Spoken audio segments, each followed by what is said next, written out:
is a master teacher. He's created an entire body of work about really motivating and inspiring people to align their missions with their hearts, and it's just, his work is so powerful. So we're very blessed to have you here, Seth, and we're going to pass it on over right now, so take it away. Awesome. Got 3 cameras going. Hello, everybody. I'm so happy to be here, and I'm particularly happy today to present one of my teachings to all of you and to all of my YouTube viewers, and this great, wonderful webinar that John has put together here as well.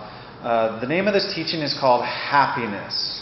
And so if you have like a little piece of paper, just write the word happiness on there. But you're going to divide it into 3 little areas. As you can see those little areas right there. You're going to write capital H-A-P dot P-I-N-E-S-S. Happiness. All right. And then right underneath that is going to be a little quote. We're going to start off this teaching with a quote. Dissect complexity to achieve simplicity. For everything can be narrowed down to the 3. Very interesting. So we live in a world that can be quite complex. We have situations, circumstances, we have social interactions. This world is very connected on a global level through all of the social media networks. It's a very complex system and web of information that we're all sharing and that we're living in. So what we want to do with our happiness is we need to simplify the happiness by bringing it down into the 3. So that's why we're dividing the word happiness into 3 areas. Hap-Pi-Ness. Now what we're going to do with H-A-P is hap. We're going to use hap for happening. So what I want to do, what I would like for you to do is we're going to start scanning through your immediate world, your immediate life, your immediate reality. And I just want you to start asking yourself, what's happening in my life? What's happening on a daily basis? Is what is happening making me happy? So just really ponder that for a moment. From the time I wake up to the time I go to bed, are the daily occurrences of what is happening making me happy?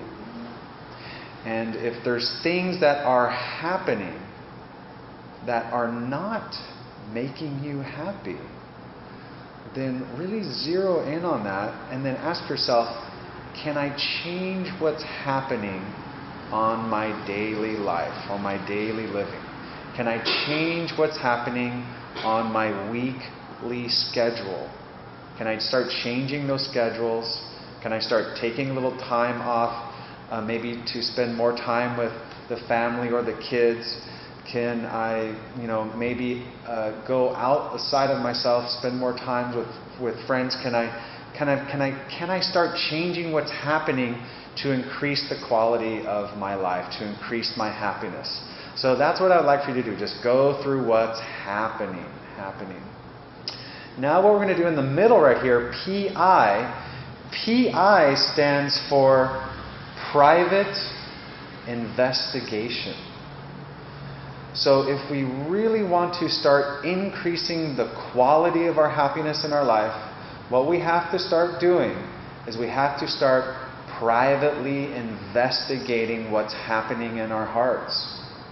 We have to start privately investigating what's happening in our minds. And by doing that, what we want to do when we are doing that is why we want to identify the predominant patterns, the predominant emotional patterns, and how those emotional patterns affect the thinking patterns, and how what you are bringing into the mind starts influencing what you are feeling, and how that influenced feeling is now influencing what you're thinking. So that's what private investigation is all about. We need to start privately investigating those thoughts and feelings and how they are influencing one another, which is causing our mouths to speak what is abundant in our hearts, which causes that in turn to turn into the action, to turn into the behaviors, and that in turn into the habits. So we really have to bring that back, those happenings, bring that back into the private investigation. Start privately investigating your inner self. And sometimes to do that, to discover those answers of what exactly are the feelings that's making me feel this way. Is it what I'm bringing into my mind? If what I'm bringing into my mind is influencing my feelings to feel this way, maybe to increase the level of happiness in my life, maybe I can start learning how to block that out of my mind. So I can start creating on a more individualized scale a greater feeling of beauty, of love, of peace and happiness that's not contingent of what's coming into the mind. And then what you want to do is you want to reverse that. What you want to do is these feelings that I'm feeling, also how are they influencing my mind, right? So if I'm moving through my life and what I feel is my gut feeling, right? That's where we have to start investigating. Does this feel like me? Does this make me feel happy about myself? Does this make me feel happy about exchanging this with this person? So that's what private investigation is all about. And one of the best ways to arrive to those answers is what we want to do is to have the heart and the mind speak to us in a very clear way, is that we have to bring them both into the silence. And by bringing them both into the silence, they will start unveiling their answers to us. So private investigation. Now, the last part of Ness, Hap-Pi-Ness. Okay, so the Ness we're going to do through the power of 3. Power of 3 is, what is the sweetness? What is the richness? And what is the fullness of my life? So really think about that. Am I experiencing the sweetness of life? Do I have like these sweet experiences? Am I experiencing the richness of life? Do I feel like I'm spiritually rich? Do I feel like I'm mentally rich? Do I feel like my relationships are rich? And also the fullness of my life. Do I feel like everything is in alignment and I'm feeling full, like I'm feeling satisfied, I'm feeling content, I'm feeling at peace, or I have serenity, peace of mind, and the fullness. And so what we want to do with those 3, the sweetness, the richness, and the fullness, so what we want to do is we want to flip them. So the opposite of sweet is bitter. The opposite of richness is poor. And the opposite of fullness is empty. So am I having bitter feelings? Am I wrestling with a poor or poverty consciousness? Or am I feeling empty? Right? So the emptiness, the bitterness, right? And the poor, the poverty.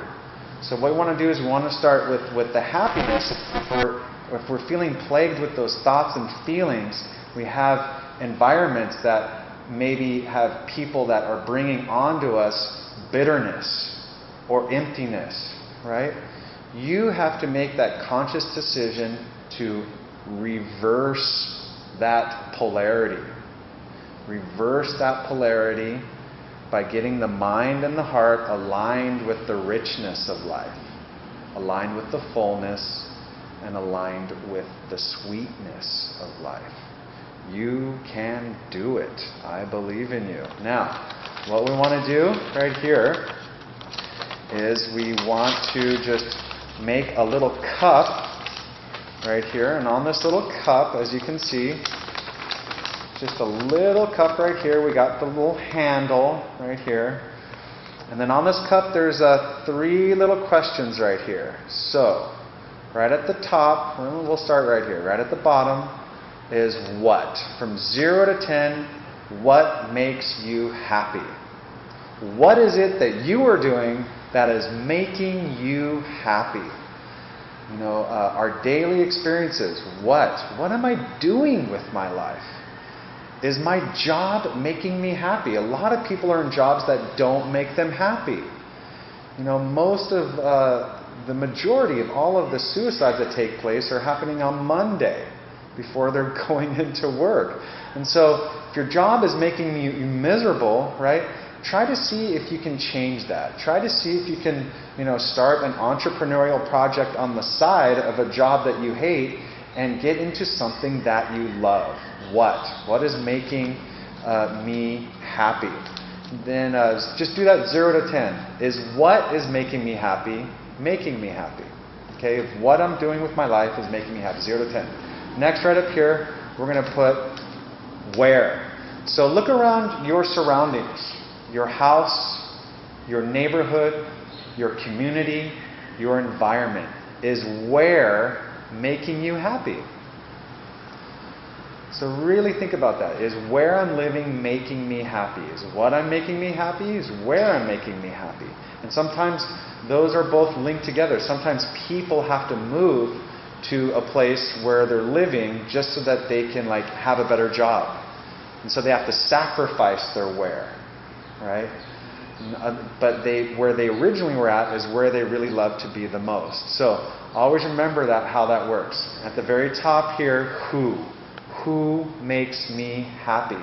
So what we want to do is we want to determine who is in your life that makes you happy. So it could be your intimate relationship that you have with your life partner. It could be your best friends that you went to high school with. It could be a very close friend that you met at work and now you have a lifelong friendship with. It could be your dog. It could be the God that you worship. It could actually even be you. You can actually make yourself happy. So think about that. Who is making you happy on a 0 to 10? So right with these three, what, where, and who. 0 to 10, 0 to 10. And then right at the very top, you're going to total it up out of 30. And then as you can see here, with this cup, you're going to put the total number right here. And then this cup fills up 5, 10, 15, 20, 25, 30. So what you're going to do is you're going to color it in right here. Color it in all the way up so that you can determine how your cup of happiness is filled. And then you'll be able to see by that number what you need to work on. Is it your what? Is it your who? Or is it your where? Always keep it simple. Always narrow it down to the 3. Total it up, color it in. You'll know exactly what's in your cup of happiness. We're going to end with a quote that's going to make all of us very, very happy. And here we go, everybody. Become the very best person that you can possibly be. Project love and light to everyone. Always be happy. Hap-Pi-Ness.